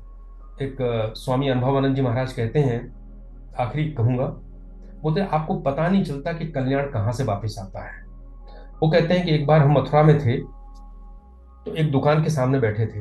वो दुकान कृष्ण राधा की मूर्तियां बेच रहे थे। वो एक गरीब व्यक्ति आया, तो उसने कहा ये मूर्ति कितने की दोगे जोड़ी। तो दुकानदार ने अपना भाव बताया। गरीब आदमी था, उतना पैसा नहीं था, उसने बड़ा मोल भाव किया, लेकिन दुकानदार तैयार नहीं हुआ। तो बोला अच्छा ऐसा करो कि दो में से एक ही मूर्ति दे दो। दुकानदार बोला हाँ दे देंगे, लेकिन इतने में आएगा। बोले पैसा तो हमारे पास इतने भी नहीं है, तुम और कम करो। दुकानदार ने मना कर दिया। स्वामी अनुभवानंद जी महाराज बैठे थे, वो देख रहे थे। उन्होंने दुकानदार से कहा तुम इसको मूर्ति दे दो, मैं तुमको पैसा देता हूं। वो व्यक्ति मूर्ति लेके चला गया। उसने अनुभवानंद जी महाराज की तरफ मुड़ के भी नहीं देखा कि किसने हमें मूर्ति दी। अब महाराज जी कहते हैं कि आप क्या सोचोगे, मैंने मूर्ति दी तो मैंने कल्याण का कोई काम किया, तो उसने तो जो है मुड़ के भी नहीं देखा। वो कहते हैं कि मैं सन्यासी हो गया और मुझे जीवन में इतनी कृष्ण की मूर्तियां भेंट में मिलेगी, मैंने कभी सोचा भी नहीं था। तो कहते हैं आवश्यक नहीं है कि जो आपने कल्याण किया है वो तत्काल उसी दिशा से वापस आए, वो किसी भी दिशा से आपके ऊपर पास वापस आ सकता है। नहीं कल्याण कृत कश्चित दुर्गतिम तात गच्छति। आज इतना ही। इति श्री कृष्णार्पणमस्तु। भाई साहब, अभी मैं देख रहा था कि पश्चिम की कुछ किताबें हैं और जो लेखक हैं वो अवचेतन मन की शक्ति को बहुत ज्यादा बता रहे हैं कि ये जो अवचेतन मन है ना, ये सबसे ज्यादा सर्वश्रेष्ठ है और इसी को सबसे ऊपर रख रहे हैं। उनका ये भी कहना है कि अवचेतन मन को जो आदेश दिया जाता है वो अवचेतन मन उसको पूरा करने में जुट जाता है। हाँ आप सही कह रहे हैं, जी ऐसा है जी और गलत भी नहीं है। देखिए मन के जो तीन स्तर हैं, चेतन अवचेतन अचेतन। जी जी तो अचेतन के बाद एक तुरीय है, मतलब एक चौथा स्तर है जिसमें आत्मा का नियंत्रण इसके ऊपर है। जी जी अभी वो संसार में जो उनको मन दिया है, जड़ मन दिया है, उस जड़ के द्वारा काम कर रहे हैं। संसार में जड़ भी काम करता है। आप जी कुदाली लेके खोदोगे तो जमीन खोदेगी, कोई परेशानी नहीं। जड़ जड़ है, जड़ के ऊपर काम करेगा। तो अब जी चेतन मन भी आपको जड़ चीजें लाएगा, लेकिन अब चेतन मन वो जड़ आपको परमात्मा तक नहीं ले जाएगा। उसके लिए आपको इससे पार जाना पड़ेगा, आत्मा का नियंत्रण करना पड़ेगा। यही तो अंतर है। हम कहते हैं वो अपने आप में एब्सोल्यूट नहीं है, वो तो जड़ है, हमें चेतन तक जाना है। और जी चेतन की बात जब हम करते हैं और जड़ के ऊपर नियंत्रण करेगा, तो वो भी उस स्थिति में भी हमारे जो बड़े बड़े योगी हैं वो क्या करते हैं, हम क्या कहते हैं, उनके मन में जो इच्छा होती है वो पूरी हो जाती है। तो जी आपको उनका अवचेतन नहीं कर रहा, उनके ऊपर जो स्तर है उस स्तर तक चले गए हैं वो। तो इसमें थोड़ा सा अंतर समझना होगा। जी जी जी जी। एक एक चीज और थी भाई साहब, आपने बताया अभी कि जो जन्म जन्म होते रहते हैं, एक जन्म हुआ, मृत्यु हुई, फिर जन्म हुआ, तो कहीं न कहीं लक्ष्य की प्राप्ति के लिए वो जन्म होते रहते हैं और यात्रा चलती रहती है। अब मैं देखता हूँ कुछ लोग हैं जो शराब पीते हैं और शराब पी पी के वो मर जाते हैं, और मैं देखता हूँ जब से उनका जन्म हुआ है, थोड़ी समझ आई है, तो वो दिन रात पीते ही रहते हैं। तो कहीं वो ये लक्ष्य लेके तो आए नहीं होंगे भाई साहब, इसको किस तरीके से समझेंगे हम? ओशो ने बड़ी अच्छी बात कही है इसमें। केवल इसलिए बुरी नहीं है कि उससे आप अपना समय खराब करते हो, आप उससे अपना पैसा बर्बाद करते हो। शराब इसलिए ज्यादा बुरी है क्योंकि उससे आप अपना स्वरूप भूल जाते हो। हमारा पूरा जो यात्रा है वो हमारी चेतन स्वरूप को जानने की यात्रा है। और जो शराब पिया तो वो उसने अपने चेतन स्वरूप छोड़ो, उसने तो अपना जो भौतिक स्वरूप है उसको भी भूल गया। सो वो कहते हैं ये सबसे बड़ी बुराई है, बाकी बुराइयां तो हैं। तो जो शराब पी के आ रहा है, जो संसार में ही है, जो अभी अपने स्थूल शरीर से भी निचले स्तर पे जा रहा है, तो ठीक है, अब वो अब करेगा ऐसा, उसके संस्कार होंगे, पहले वो इसी तरह आया होगा। प्रकृति निरंतर उसको प्रयास करती है कि ऊपर जाए। देखो, इसको भी समझने का प्रयास करना। ये पूरी प्रकृति प्रयास कर रही है कि हम प्रकृति के जाल से छूट जाए। कैसे? हमें झटके लगते हैं, हमें सर्दी लगती है, गर्मी लगती है। क्यों? प्रकृति कोशिश कर रही है कि तुम एक प्रयास करो समझने का कि ये जो कुछ भी है शरीर तक सीमित है, अंदर तक सीमित नहीं है। प्रकृति क्या कर रही है? एक आगे ले जा रही है, बीज को वृक्ष बना रही है।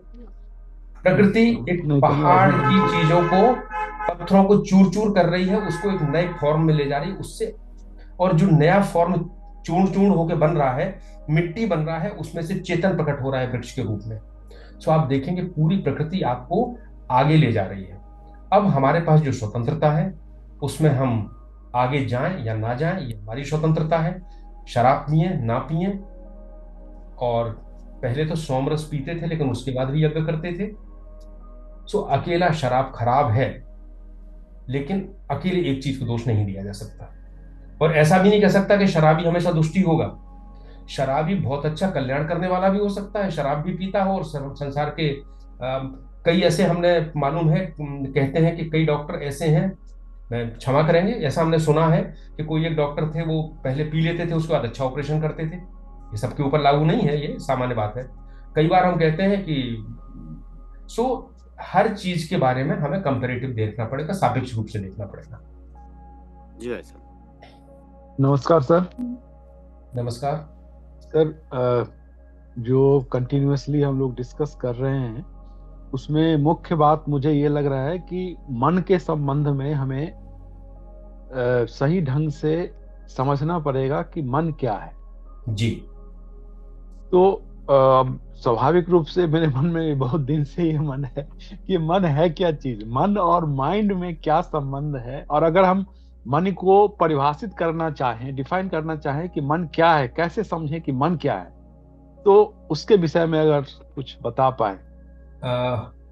मैं छोटी सी बातें कहूंगा कि हमारे शरीर का अगर आप डिसेक्शन करें, इसको काटें पीटें, तो आपको मन, बुद्धि, आत्मा, अहंकार कहीं नहीं मिलेगा। क्योंकि ये स्ट्रक्चरल नहीं है, ये फंक्शनल है। आपको अंदर हृदय तो मिल जाएगा, लेकिन जिस हृदय की बात हम आध्यात्म में कहते हैं वो वाला हृदय नहीं है जिसमें धड़कता है। वो हम लोग सहस्रार के पास उसकी बात करते हैं। सो ये सभी चीजें, मन वगैरह जो है, ये सभी फंक्शनल है। और ये जो हमारे आत्मा का प्रकाश है, इसकी वृत्तियां हैं। तो जो मन है और बुद्धि है वो अलग नहीं है।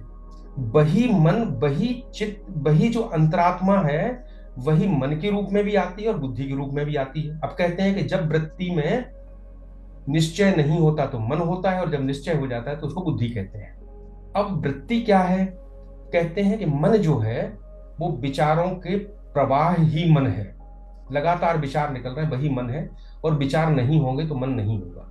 तो हमारे वेदांत के अनुसार जो मन है वो, जैसे हम पत्थर फेंकते हैं किसी जल में, तो उसमें लहर गोला फेंकते हैं और गोला आगे बढ़ता चला जाता है। तो कहते हैं ये जो वृत्त है पूरा, ये विचारों का वृत्त है, और इसका वृत्त के कारण ही मन है।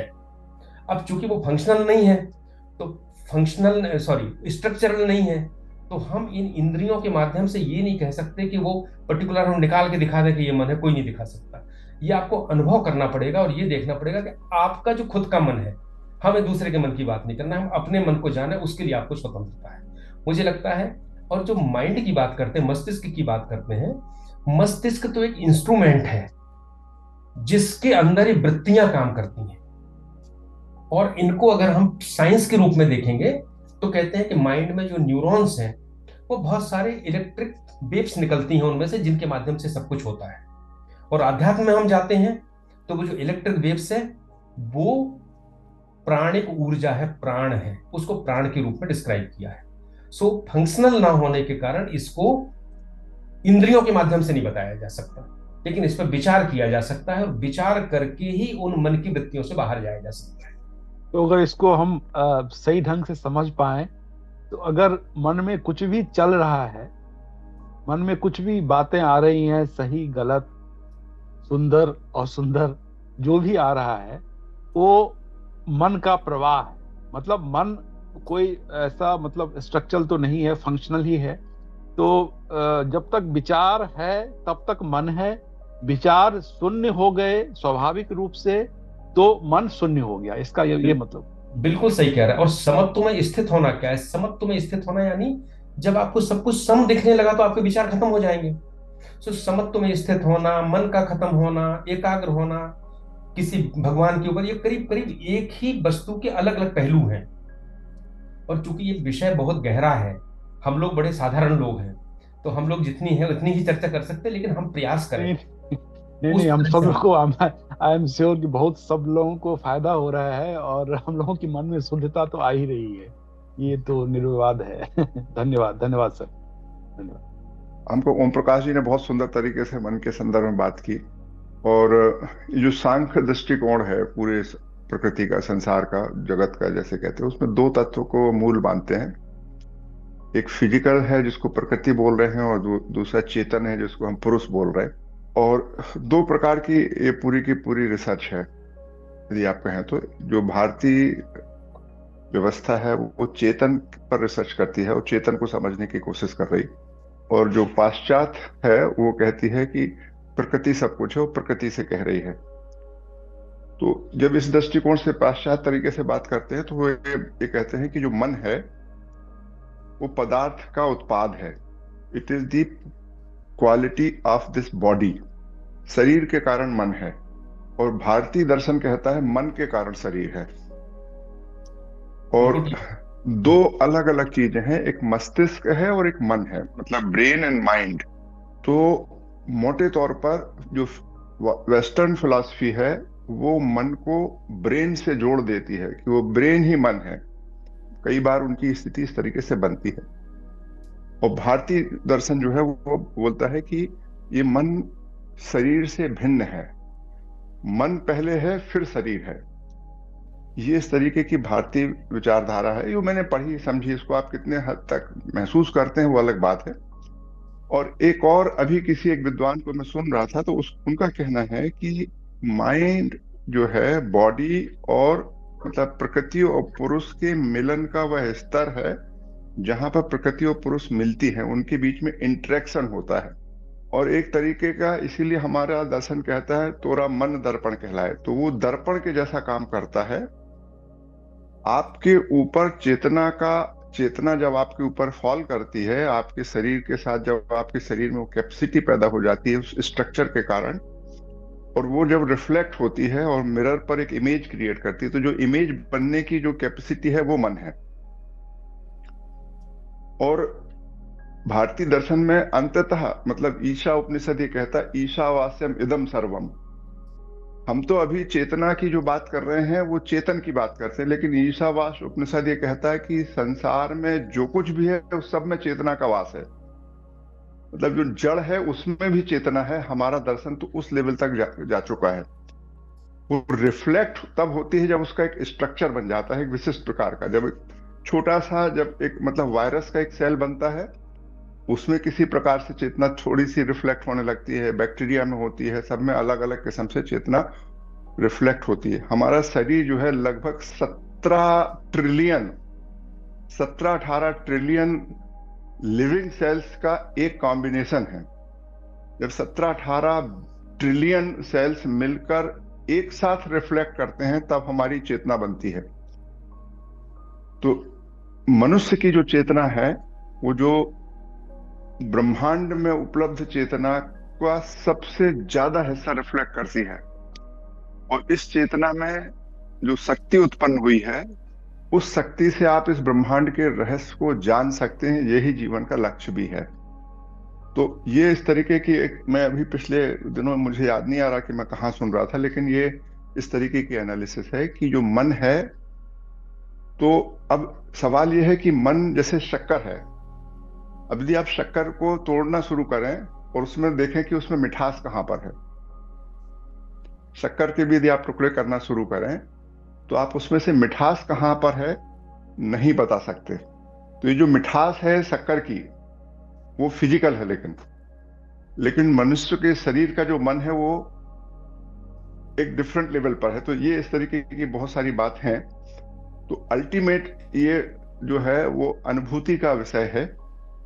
और जब आप शांत होकर बैठते हैं तो ये जो बहुत सारा विश्लेषण है, जो साइंटिफिक है, साइकोलॉजिकल है, फिलोसफिकल है, और बहुत सारा है, इस सारे विश्लेषण की आवश्यकता नहीं पड़ती है। कबीर हुए, मीरा हुई, सूरदास हुए, इन्होंने बिना किसी ग्रंथ को, बिना अवचेतन चेतन ये सब बिना समझे बुझे, उन्होंने वास्तविकता को पहचान लिया। तो ये कैपेसिटी इस बॉडी के स्ट्रक्चर में है, which can find the reality.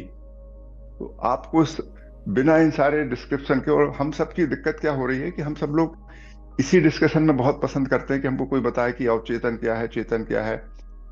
Karl जंग का कहना आर्कीटाइप है ना, तो आर्कीटाइप है उनका, तो कहना एक यूनिवर्सल आर्कीटाइप है, जिसको हम बोलते हैं गहराई से, और डीप डीप अवचेतन जिसको बोलते हैं, डीप अनकॉन्शियसनेस। तो इस तरीके के बहुत सारे डिस्कशन है। लेकिन ओम प्रकाश जी ने जो एक बहुत सुंदर तरीके से एक्चुअल में भगवान कृष्ण कह रहे हैं कि आपको करना क्या है, उसको समझने की जरूरत है। और यदि आप लगातार कंसंट्रेट करते हैं इस तरीके के डिस्कशन में जो हम लोग चला रहे हैं ओम प्रकाश जी की मदद से, और ओम प्रकाश जी इतने शानदार तरीके से बोलते हैं कि जब भी सुनो तो ऐसा लगता है पूरी गीता उसी समय खत्म हो रही है। तो इस पर विचार करिए, बहुत सुंदर सुन रहे हैं। और मैंने जो सुना है, समझा नहीं, जो सुना है वो मैंने आपको बताया। कितना सच है कितना गलत है आप जानिए। Thank you very much. Sir मेरा एक प्रश्न था। आपने अभी बात की कि जन्म बार बार जन्म लेते हैं हम, जब तक ये अंतिम लक्ष्य नहीं मिलता। तो ये अंतिम लक्ष्य से क्या मतलब है? अंतिम लक्ष्य से मतलब है जब तक हमें इस बात की अनुभूति नहीं होती है कि हम संसार के हिस्से नहीं, हम ब्रह्म के हिस्से हैं। गीता कहती है विश्ते तदनंतरम, इसके बाद वो ब्रह्म में निवास करता है। अब ये थोड़ा सा देखिए, इसका भी कोई प्रमाण इंद्रियों से नहीं दिया जा सकता है, ये अनुभव की बात है। हम लोगों ने अभी पहले बात की थी, पहले ब्रह्म संस्पर्शम की बात की थी कि वो ऐसा सुख प्राप्त होता है ब्रह्म संस्पर्श का जो अखंड सुख है। और फिर हमने कहा था आत्मोपम्येन सर्वत्र समम पश्यति योर्जन, फिर वो उसकी ऐसी दृष्टि हो जाती है कि सर्वत्र उसको ईश्वर, सर्वत्र अपना ही जैसा दिखाई देता है। सो ये जो भाव है, वो कहते हैं कि जब आपका पुनर्जन्म इसलिए होता है क्योंकि आपको कुछ करने की वासना बची है आपके मन में। बुद्ध के बारे में कहते हैं कि वो तो मुक्त हो गए थे बोधिसत्व के समय में, लेकिन संसार के कल्याण करने की इच्छा के कारण उन्होंने बुद्ध के रूप में जन्म लिया। सो वो स्थिति जब आपकी सारी वासनाएं खत्म हो जाती हैं, कुछ करने के लिए नहीं बचता, हमारा अस्तित्व बचता है, और वो अस्तित्व ब्रह्म का हिस्सा होता है, वो हमारा चरम लक्ष्य है। और यही वेदांत के अनुसार मानव का सर्वोच्च विकास है। और ये सारी अनुभूति की बात है। सर मैं नितिन वैद्य पूछ रहा हूँ सर, द्वितीय अध्याय के 2 श्लोकों के बारे में थोड़ा सा आपसे टिप्पणी चाहता हूँ। योगस्तु कुरु कर्माणि त्यंग सक्त्वा त्यक्त्वा धनंजय सिद्ध सिद्धयोः समो भूत्वा समत्व योग उच्यते। ये 48वें श्लोक में भगवान कृष्ण ने यहाँ बोलते हैं समत्व योग उच्यते, और वहीं 50वें श्लोक में वो बोलते हैं बुद्धि युक्तो जहाति है उभे सुकृत दुष्कृते तस्माद्योगाय युजस्व योगः कर्मसु कौशलम। एक जगह समत्व योग उच्यते बोल रहे हैं, एक जगह योग कर्मसु कौशलम बोल रहे हैं। ये रिलेटेड दोनों श्लोक 48वें और 50वें, इसके बारे में मैं कुछ आपसे कहना। योग कर्मसु कौशलम का क्या अर्थ लिया आपने? सामान्य रूप से जो अर्थ लेते हैं इसका, वो लेते हैं कर्मों में कुशलता ही योग है। आपको यही मिलेगा सब जगह, ठीक है जी। तो हम कहते हैं कि हमने अपना कार्य बहुत कुशलता से किया तो वो योग हो गया। एक कारपेंटर बहुत अच्छी चेयर बना रहा है, कुर्सी बना रहा है, बहुत सुंदर है, यूनिक है, तो योग हो गया। यहां हमसे जो भाष्यकार कहते हैं वो गलती होती है। हम क्यों कहते हैं ऐसा? क्योंकि हम गीता का सरलीकरण करके लोगों को बताना चाहते हैं। अगर उसने बहुत अच्छी कुर्सी बनाई तो उसकी एकाग्रता हो सकती है उस चेयर के प्रति, लेकिन जी सर। वो एकाग्रता भगवान के प्रति होगी तभी वो योग होगा, अन्यथा नहीं होगा। सो योगा कर्मसु कौशलम का अर्थ ये नहीं है कि कर्मों में कुशलता योग है, कर्मों में योग ही कुशलता है। इस तरह कर्म करें कि वो भगवान से मिलने का साधन बन जाए, वही कुशलता है। सो अब आप इस तरह से देखेंगे तो इन दोनों का जो आपको विभेद दिख रहा है वो खत्म हो जाएगा। कर्मों को इस प्रकार से करना, योगा कर्मसु कौशलम, की वो भगवान से जुड़ने का योग बन जाए, वही कुशलता है।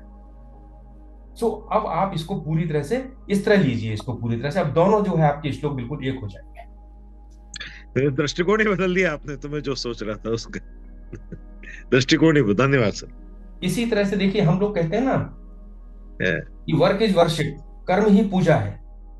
बिल्कुल नहीं है कर्म पूजा। अगर कर्म पूजा होता तो जितने हमारे आईटी के बच्चे सुबह 6 बजे से रात 9 बजे तक काम कर रहे हैं, रात रात में 2-2 बजे तक उनकी मीटिंग हो रही है, ये सभी मुक्त हो गए होते। ये तो कर्म ही कर्म कर रहे हैं। कर्म करने का तरीका जो कर्मयोग है वो कर्म को पूजा बना देता है। हर कर्म पूजा नहीं है, कर्म एब्सोल्यूट है, वो पूजा नहीं बनेगा, उसके करने पे बनेगा। सो वर्क इज वर्शिप गलत है। वर्क को एक तरीके से करना वर्शिप बनता है। बहुत सुंदर सर इसको 1 मिनट दोबारा से बताएं कि कर्म को कुशल। देखिए, कर्म को हम दिन रात करते हैं, खूब कर्म करते हैं, चिंताओं में डूबे रहते हैं, कर्म का फल नहीं मिलता है तो हम परेशान होते हैं। तो ये जो कर्म है ये कर्मवाद है, जिसमें पूरी दुनिया उलझी हुई है। हर समय कर्म कर्म कर्म। हमें अपने परिवार से बात करने का समय नहीं है, हमें सुंदर आसमान को देखने का समय नहीं है, हमें बारिश का आनंद लेने का समय नहीं है। हम कर्म करते रहते हैं केवल। मैं भी इससे दूर नहीं हूं, मैं भी अधिकारी हूं। मैंने लंबे समय से शाम नहीं देखी, क्योंकि रात के 8 बजे तक मेरा ऑफिस चलता है। तो ये कर्मवाद है। अब आपको जितना समय मिलता है उस कर्म को करते हुए अगर आप इस तरह से करते हैं कि उसमें आप ये कहते हो कर्म तो चल रहा है क्योंकि ये संसार का एक हिस्सा है और मैं इसको कर रहा हूं, ये मेरा अहंकार नहीं होना चाहिए। फल तो मुझे मिलेगा लेकिन मैं केवल फल के लिए कर्म ना करूं, तो आप इससे अलग होते हैं, ये कर्मयोग बनता है। और जब हम इस कर्म को भगवान के लिए करते हैं, इस कर्म से भगवान की पूजा करते हैं, हम एक फूल लगाते हैं, पौधा लगाते हैं और हम ये करते हैं कि भगवान इसमें फूल होगा, हम आपको चढ़ाएंगे, भगवान के लिए करते हैं। हम किसी का भला करते हैं, उसके अंदर हम ईश्वर को देखते हैं, हम उसका भला करते हैं, हमने ईश्वर के लिए ये कर्म समर्पित किया, तो वो पूजा बन जाता है। सो वो कर्म जो पूजा बनता है वो आपको चिंता नहीं देता, वो आपको संताप नहीं देता, वो आपको उद्वेलित नहीं करता, लेकिन इसके साथ ही नहीं कल्याणकृत कश्चित दुर्गतिम तात गच्छति, वो आश्वासन देता है कि अब आप शांति में इस जीवन व्यतीत करोगे, आपकी कोई दुर्गति नहीं होगी। तो कर्म को कर्मवाद में नहीं ले जाना है, हमें कर्मयोग में ले जाना है। हम लोगों ने जब तीसरे अध्याय की बात की थी, तीसरे चौथे में, तो इस पर काफी डिटेल में बात की थी। आप चाहें तो बहुत अच्छी अच्छी टीकाएं कर्मयोग के ऊपर हैं, बहुत अच्छी टीका होती हैं। नमस्कार सर। नमस्कार। मैं महेंद्र गर्ग टीकमगढ़ से। अच्छा, बोलिए भाई। ये अभी आपने बताया कि जो व्यक्ति कल्याण करता है वो अविनाशी होता है ना, वो उसका इस लोक में विनाश होता है ना अगले लोक में भी उसका विनाश। अच्छा, माना वो एक प्रकार से उसका विनाश नहीं होता है, तो वो कल्याणकारी कार्य कौन से हो सकते हैं और कैसे वो कल्याण कर सकता है?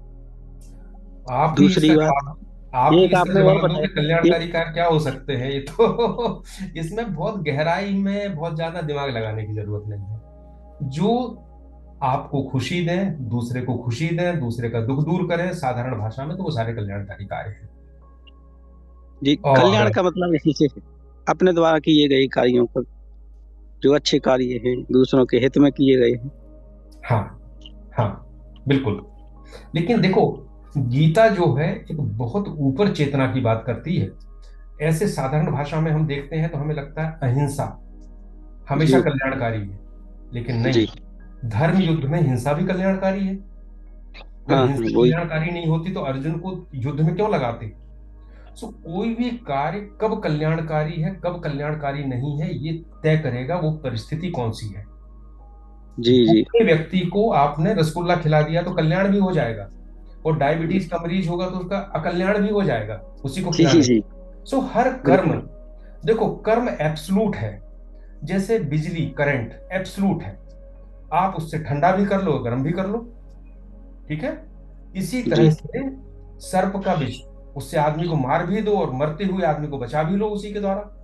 सो इसी तरह कल्याण का कर्म कौन सा होगा, ये आपको परिस्थितियों पर निर्भर करना होगा। धर्म की भी यही परिभाषा है, धर्म क्या है और अधर्म क्या है, वो कहीं लिखा हुआ नहीं हो सकता, परिस्थितियां तय करती हैं। एक व्यक्ति के लिए जी जो धर्म होगा वो दूसरे के लिए अधर्म हो सकता है, एक का जो अधर्म होगा वो दूसरे के लिए धर्म हो सकता है। परिस्थिति, देश काल, उसकी स्थिति पर निर्भर करेगा ये। सो ये सामान्य बुद्धि से सोचिए कि आपकी आज की परिस्थिति में कल्याण का काम कौन सा है, वो करिए। लेकिन जी ये कल्याण केवल आपका नहीं हो, केवल आपका कल्याण होगा तो स्वार्थ हो जाएगा। ये कल्याण इस पूरी सृष्टि का हो, पूरे ब्रह्मांड का हो, और आपका जो पड़ोसी है वो भी उस सृष्टि का हिस्सा है, तो उसका कल्याण भी आपका कल्याण होगा। जी जी। एक और कहा था आपने, ये भगवान ने आश्वासन दिया कृष्ण अर्जुन को कि योग क्षेम वहाम में हम। हाँ ये LIC का भी एक स्लोगन है, और इसके हाँ। बारे में थोड़ा आप विस्तार से थोड़ा देखो बताइए। विस्तार तो महेंद्र अभी अपन जब आएगा तब करेंगे, मैं इतना बता दूं कि योग का मतलब होता है कुछ प्राप्त करना, और क्षेम का मतलब होता है जो प्राप्त हुआ उसका रक्षा करना। सो योगक्षेमम वहाम में हम, जो तुम्हें चाहिए वो दूंगा, और जो तुम्हारे पास है उसकी रक्षा करूंगा, जी इसका। जी बिल्कुल। और फिर जब इस जी श्लोक पे आएंगे तो फिर लंबा होगा, वो तो फिर लंबी बात करना पड़ेगी, है ना। जी नमस्कार। नमस्कार।